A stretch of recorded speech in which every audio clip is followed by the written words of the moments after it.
Welcome back to the channel. My name is Steven. I'm a pharmacist. I own 52 units of real estate and I help coach people to buy their first multifamily deal. So today I want to talk about kind of the conversations that I had with my wife. So when we were boyfriend, girlfriend, fiance, and now husband and wife, we obviously had a lot of money conversations, before becoming engaged and before ultimately becoming married because number one, I'm super transparent, maybe to a fault, about my finances. I know historically people are very hush hush about their finances and hush hush about how they built wealth and how they made money because it's a sensitive topic. And, I have gotten burned at my prior jobs where I was like too transparent about my finances. So I'm actually pretty transparent on YouTube, but when it comes to like at work or like my friends and family, I'm not that transparent. I mean, I'll share, but they don't know the full picture unless they watch my YouTube video, and a lot of them probably don't, if I'm being honest. So for me, why I'm like so transparent in general is because I wish someone kind of taught me this stuff, and it would have opened my eyes sooner, so that I would have maybe bought real estate sooner. I would have started investing sooner. I would have changed my mindset sooner. Because our money mindset is what's inherited by our parents, and that's caught not taught. So for me, I didn't grow up poor. I grew up middle class, but my parents were immigrants from Vietnam. Money was scarce. My dad was an engineer, and he was always constantly afraid of getting laid off, which is why he kind of pushed me towards healthcare. And, well, full disclosure, and jump to the chase, I got laid off a few times in healthcare. But anyways, he just kind of saw that. And if you look at right now, like in the Bay Area and tech, like a lot of people got laid off, and I know a lot of people who haven't had a job in a while, right? So it's definitely real. Versus healthcare is generally seen as more stable, and I generally agree for the most part. You just don't work for smaller hospitals that are for profit. But in any ways, money is a really big topic of me.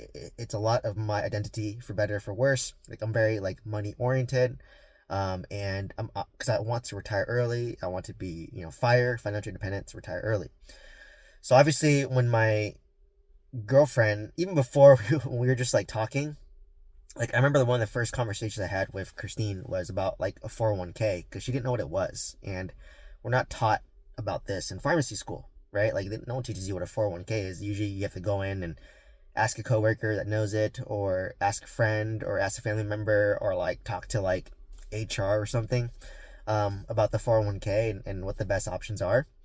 So like I remember I just talked to her about the 401k, and then she was like, okay, and then she actually like implemented what I recommended. So I just recommended like when you go through 401k through work, they might be limited in the options they have, but I just said just do the S&P 500 or the total U.S. stock market. Between one of those two, like you're good for the most part, and you can do a little bit of bonds, you can do some international exposure, but the minimum is just the S&P 500 or the total U.S. stock market. So like the foundation was like I already kind of like taught her about money before we even like boyfriend girlfriend. And for Christine and I, like generally speaking, both our parents are immigrants. We're like kind of more the saver mentality. Like we're a little bit more frugal. So we really are cognizant on how we spend our money. I would say that Christine is a little bit more of a saver than I am. I'm a little bit more of an investor than she is, but I am 4 or 5 years older. So I would say when I was around her age, I just started getting to investing. And it takes a certain risk tolerance that, I have, and maybe, she, takes her a little bit longer to get there because she's more conservative in terms of her investments and less risk tolerance, and doesn't have as high of a stress threshold as me. So, so obviously she knows how to save money. She knows how to do 401k. And then, she owns a few properties herself, like before we were even married. And because she was just following my example, right? Like she bought a single family home during COVID when interest rates were low. And then, obviously she has a house with me now. And then she saw me buy like all my apartments, all my mobile home parks, single family homes. Like she was there through like most of the journey. Like I remember when I first met Christine, I was living at home and I was telling her, oh, like I'm looking to buy a house. And then the next time I talked to her, like a few months later, like I just bought my first house, which was a house hack. And then by the time I moved to SoCal and we became boyfriend girlfriend, I owned like 3, 4 single family homes. And then she witnessed me like within our first year or two of dating scale up to 90 units of real estate at one point. So she was kind of there with the journey.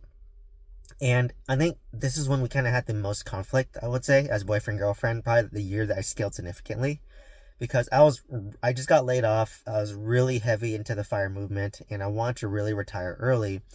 I wish someone taught me that it takes like about 10 years to own real estate before you can even consider retiring. And I was like on year probably like 4 or 5. So I was just starting. I was like halfway, but I thought I was almost done because I own 90 units of real estate. And then I remember like talking to her about like my goal, my vision, and I remember it kind of scared her a little bit initially because it's an aggressive goal, right? And it's not for everybody. Like how many 35-year, like, I was like 30 years old or 31 years old talking about how I want to retire at 35 with $20,000 a month in positive cash flow. And I was basically, I'm 35 today. I haven't hit my goal in cash flow. I'm about half of my cash flow goal. But net worth goal, I surpassed what I thought I'd get. So, like I was just trying to share this goal, and for her it was like such a foreign concept of like retiring early. Like her thought of early retirement was like 50. But I told her, I'm like, well, my mom retired at 50 with pension from the county. My dad retired at 60. So if my mom retired at 50, I was just like, it's very feasible for me to retire at like, let's just say 35 to 40, because number one, I'm making more money than she did. Number two, I'm more ambitious than my mom was. And number three is I'm investing in real estate, which my mom didn't do. And, I'm trying to do business. So, to me, like 40 is the latest, 35 is the earliest, right? So like at this point, probably 40 is looking the most realistic, best case, assuming that everything goes well with the kids, the future kids. And then from there, it's just really about, and I remember we got like huge arguments because like she was like, oh my God, I don't know who you're becoming.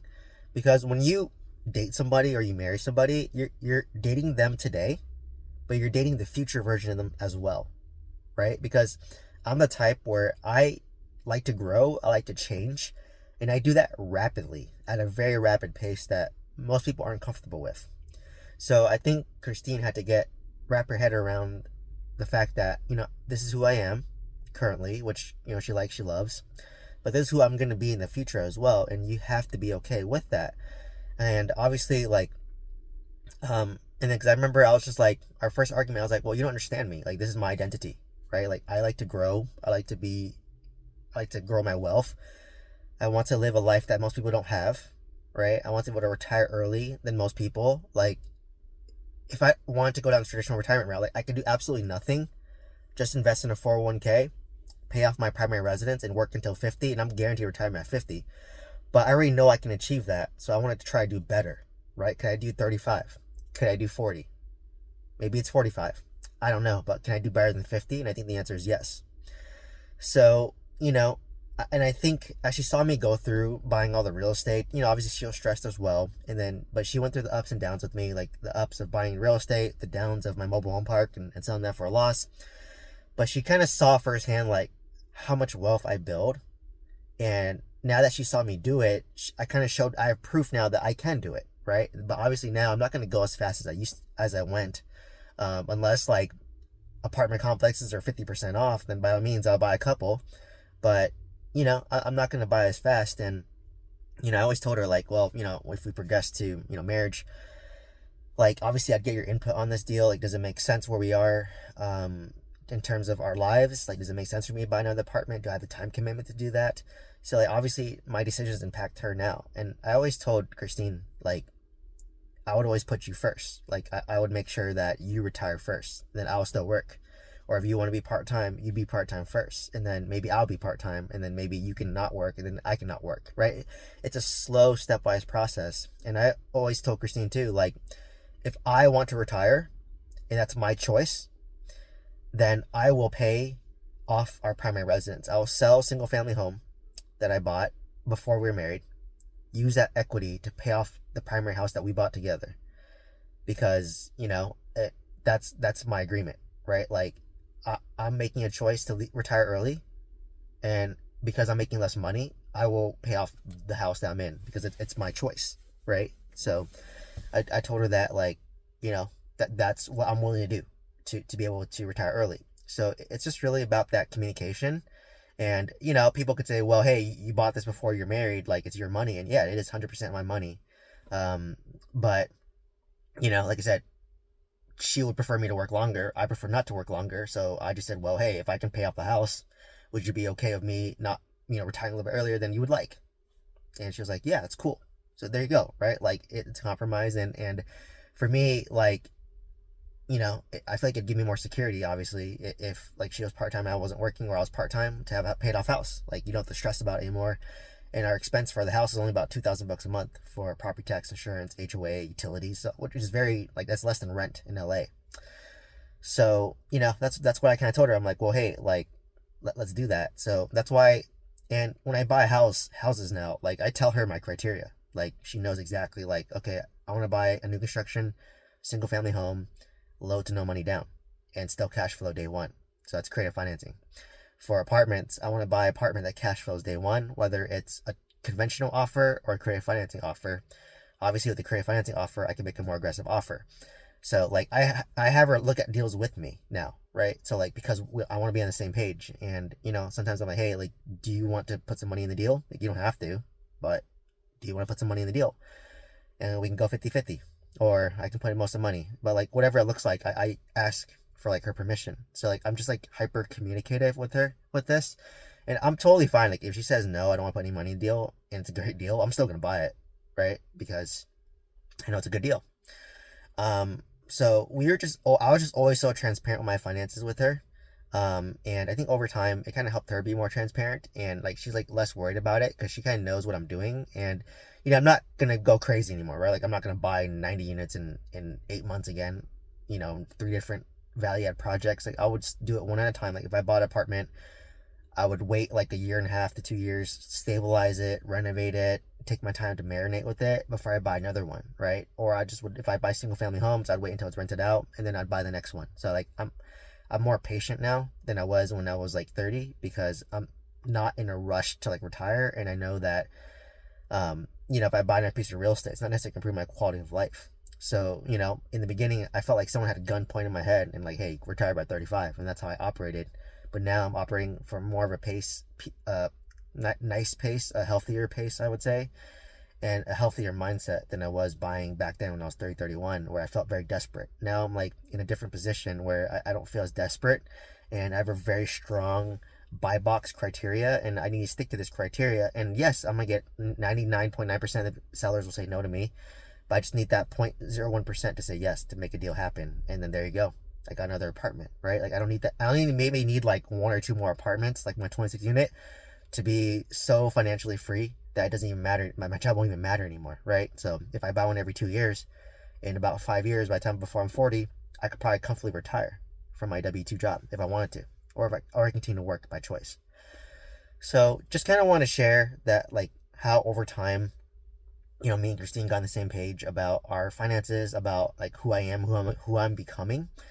And I think she understands it a lot more now, obviously. And then now I communicate with her before I do stuff about it, and kind of share the journey along with her, so she can see what I'm doing. Like she can write the numbers with me, and then she knows like I have a team now and I'm more experienced now, because I got it when I first was buying when I was 30, 31. Like I was new to the game, but now I've been in the game for 4 or 5 years, so I've seen more things, right? And I'm only learning more and getting better over time.